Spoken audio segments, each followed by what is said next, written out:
एक ऐसी धरती जहां गंगा बहती है, जहां राम जन्मे, कृष्ण ने बांसुरी बजाई और बुद्ध ने ज्ञान पाया। एक ऐसी धरती जिसने हजारों साल से पूरी दुनिया को दिशा दी। लेकिन आज यही धरती एक सवाल के बीच खड़ी है। क्या इसका इतिहास हम सच में जानते हैं? आज हम बात करेंगे उत्तर प्रदेश की, भारत का सबसे बड़ा राज्य, सबसे ज्यादा आबादी वाला राज्य और शायद सबसे ज्यादा गलत समझा जाने वाला राज्य। इस एक राज्य का इतिहास इतना गहरा है, इतना विशाल है कि अगर आप इसे पूरी तरह समझ लें तो आप भारत को समझ लेंगे। क्योंकि उत्तर प्रदेश सिर्फ एक राज्य नहीं है, ये भारत की आत्मा है।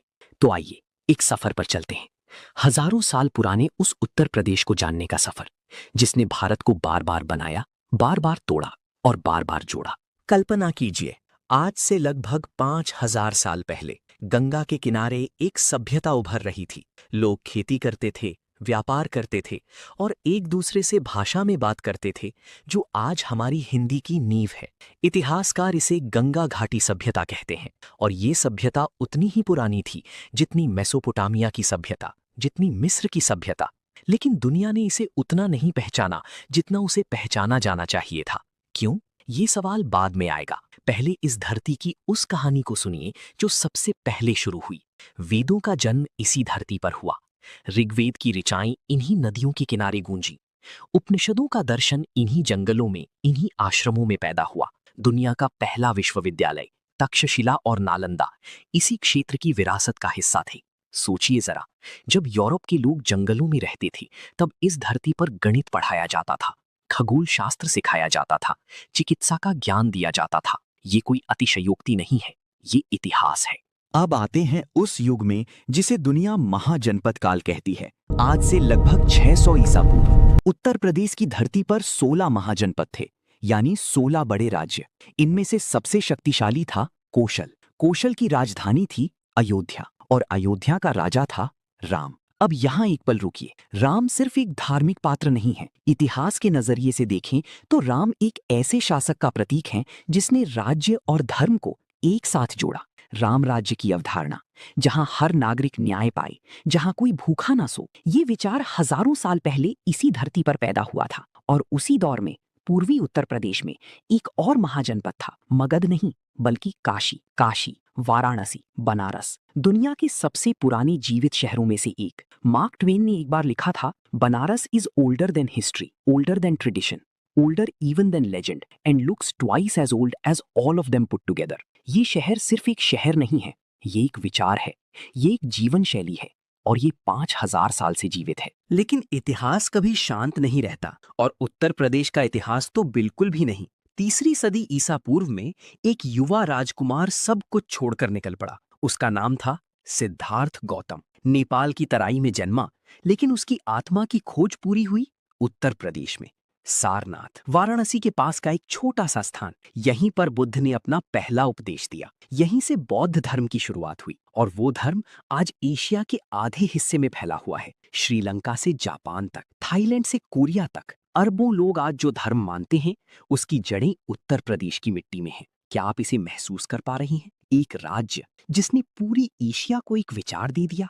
और फिर आया मौर्य साम्राज्य का युग। अशोक महान, चंद्रगुप्त का पोता, जिसने कलिंग युद्ध के बाद तलवार छोड़ी और धम्म अपनाया। उसके शिलालेख आज भी उत्तर प्रदेश के कई हिस्सों में मिलते हैं। सारनाथ का अशोक स्तंभ, जिसके ऊपर के 4 शेर आज भारत का राष्ट्रीय चिन्ह है, वो यहीं का है। जरा सोचिए, भारत का राष्ट्रीय प्रतीक उत्तर प्रदेश की धरती से आया है। फिर आई गुप्त साम्राज्य की स्वर्णिम सदी, 4वीं और 5वीं सदी ईस्वी। ये वो दौर था जब भारत दुनिया की सबसे बड़ी आर्थिक शक्ति था। दुनिया के कुल जीडीपी का लगभग 30% हिस्सा सिर्फ भारत का था और इस साम्राज्य का केंद्र था उत्तर प्रदेश। प्रयागराज, पाटलिपुत्र, कौशाम्बी। इसी दौर में आर्यभट्ट ने शून्य की खोज की, वराहमिहिर ने खगोल शास्त्र लिखा, कालिदास ने शकुंतला और मेघदूत रचे। ये भारत का रेनेसांस था और उत्तर प्रदेश उसका केंद्र था। लेकिन इतिहास में हर उत्थान के बाद एक पतन आता है और उत्तर प्रदेश का पतन जब आया तो वो बहुत गहरा था। 12वीं सदी, मोहम्मद गोरी के हमले, फिर दिल्ली सल्तनत का उदय। उत्तर प्रदेश की धरती एक बार फिर बदलने लगी। मंदिर टूटे, मस्जिदें बनी, भाषाएं बदली, संस्कृतियां टकराईं। ये एक दर्दनाक दौर था, लेकिन इस दौर ने कुछ ऐसा भी दिया जो शायद आप नहीं जानते। इसी टकराव में से एक नई संस्कृति जन्मी, गंगा जमुनी तहजीब। हिंदू और मुस्लिम साथ रहे, उनकी भाषाएं मिली, उनके रीति रिवाज घुले मिले, और इसी मिलन से जन्म हुआ हिंदुस्तानी भाषा का, जो आगे चलकर हिंदी और उर्दू बनी। कबीर, मीराबाई, रैदास, सूरदास, तुलसीदास, ये सब उत्तर प्रदेश की देन है। और इन्होंने वो काम किया जो कोई राजा नहीं कर सका। इन्होंने आम आदमी के दिल को जोड़ा। तुलसीदास ने रामचरितमानस लिखी, अवधी भाषा में, संस्कृत में नहीं, बल्कि उस भाषा में जो आम लोग बोलते थे। और आज ये किताब दुनिया की सबसे ज्यादा पढ़ी जाने वाली किताबों में से एक है। अब आते हैं उस दौर में जिसे दुनिया मुगल साम्राज्य के नाम से जानती है। 1526 पानीपत की पहली लड़ाई। बाबर ने इब्राहिम लोदी को हराया और उत्तर प्रदेश एक बार फिर बदला। आगरा बनी मुगल साम्राज्य की राजधानी, और आगरा में बना ताजमहल। शाहजहां ने अपनी बेगम मुमताज महल की याद में जो बनवाया, वो आज दुनिया के 7 अजूबों में से एक है। हर साल लाखों लोग आगरा आते हैं। भारत के टूरिज्म का एक बड़ा हिस्सा सिर्फ इस एक इमारत की वजह से है। लेकिन ताजमहल सिर्फ एक इमारत नहीं है, ये प्रेम की सबसे बड़ी कहानी है, और ये कहानी उत्तर प्रदेश ने दुनिया को दी। इसी दौर में फतेहपुर सीकरी बनी, इलाहाबाद का किला बना, लखनऊ के नवाबों की संस्कृति पली बढ़ी। लखनऊ एक ऐसा शहर जिसकी तहजीब की मिसाल आज भी दी जाती है। पहले आपकी संस्कृति, कथक नृत्य, चिकनकारी का काम, दुनिया की सबसे बेहतरीन बिरयानी, ये सब लखनऊ ने दिया, और लखनऊ उत्तर प्रदेश ने दिया। लेकिन यहीं पर इतिहास एक ऐसा मोड़ लेता है जो सब कुछ बदल देता है। 1757 प्लासी की लड़ाई। अंग्रेज भारत में घुस आए और धीरे धीरे बहुत चालाकी से उन्होंने पूरे हिंदुस्तान पर कब्जा कर लिया। लेकिन उत्तर प्रदेश ने ये कब्जा आसानी से नहीं माना। 1857 ये वो साल है जिसे भारत का पहला स्वतंत्रता संग्राम कहा जाता है, और इस संग्राम की शुरुआत हुई उत्तर प्रदेश से। मेरठ 10 मई 1857 भारतीय सैनिकों ने अंग्रेजों के खिलाफ बंदूक उठाई। ये सिर्फ एक विद्रोह नहीं था, ये एक चेतना थी, एक जागरण था। कानपुर में नाना साहिब, झांसी में लक्ष्मीबाई, अवध में बेगम हजरत महल, रानी लक्ष्मीबाई, एक महिला जिसने अंग्रेजों से लड़ते हुए अपनी जान दे दी, जिसकी वीरता की कहानी आज भी।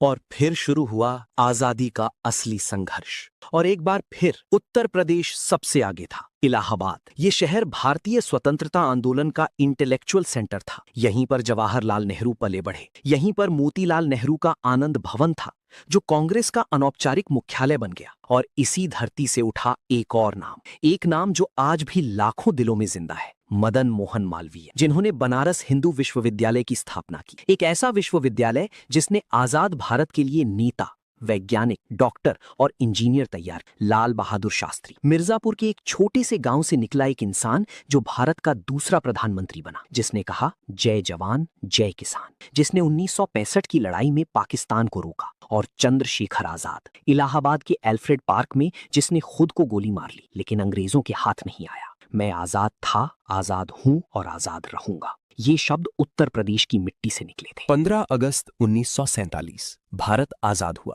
और देश की कमान संभाली उत्तर प्रदेश के एक नेता ने, जवाहरलाल नेहरू, इलाहाबाद की, भारत के पहले प्रधानमंत्री। और ये सिर्फ शुरुआत थी। आजाद भारत के इतिहास में उत्तर प्रदेश का योगदान अतुलनीय है। नेहरू, इंदिरा गांधी, राजीव गांधी, चरण सिंह, वीपी सिंह, अटल बिहारी वाजपेयी, भारत के कुल 14 प्रधानमंत्रियों में से 9 का संबंध किसी न किसी तरह उत्तर प्रदेश से रहा है। 9 में से 9। ये सोचिए, इस एक राज्य ने भारत को इतने प्रधानमंत्री दिए कि पूरी देश की राजनीति यहां से तय होती रही। अटल बिहारी वाजपेयी ग्वालियर में जन्मे, लेकिन लखनऊ की धरती ने उन्हें पाला। एक ऐसे नेता जिन्हें उनके विरोधी भी प्रेम करते थे, जिनकी कविताएं आज भी लोग याद करते हैं। हार नहीं मानूंगा, रार नहीं ठानूंगा, काल की कपाल पर लिखता मिटाता हूं, गीत नया गाता हूं। और अब वो सवाल जो शायद आपके मन में है, इतना समृद्ध इतिहास, इतनी महान विरासत, इतने बड़े नेता, फिर भी आज उत्तर प्रदेश को अक्सर पिछड़ेपन, गरीबी और अराजकता से जोड़ा जाता है।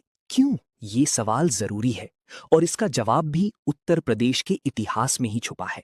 विभाजन के बाद जब भारत आजाद हुआ, तो सबसे ज्यादा शरणार्थी उत्तर प्रदेश में आए, सबसे ज्यादा बोझ इसी राज्य पर पड़ा, और साथ में आई राजनीति। दशकों तक उत्तर प्रदेश में जाति की राजनीति ने विकास को रोका। एक दूसरे को नीचा दिखाने में जो ऊर्जा लगी, वो ऊर्जा अगर विकास में लगती तो शायद आज तस्वीर अलग होती। लेकिन यहाँ एक बात और जाननी जरूरी है। उत्तर प्रदेश अगर एक देश होता तो ये दुनिया का 5वां सबसे बड़ा देश होता, जनसंख्या के हिसाब से ब्राजील से बड़ा, पाकिस्तान से बड़ा। इस पैमाने पर शासन करना आसान नहीं है और इस पैमाने पर बदलाव भी धीरे धीरे आता है। लेकिन बदलाव आ रहा है। एक्सप्रेसवे का जाल बिछ रहा है। Yamuna expressway, Agra Lucknow expressway, Purvanchal expressway, जेवर एयरपोर्ट बन रहा है जो एशिया के सबसे बड़े हवाई अड्डों में से एक होगा। काशी विश्वनाथ कॉरिडोर बना, अयोध्या में राम मंदिर बना, डिफेंस कॉरिडोर बन रहा है जो भारत को हथियारों के मामले में आत्मनिर्भर बनाएगा। उत्तर प्रदेश बदल रहा है, धीरे धीरे लेकिन जरूर। और अब आखिरी बात,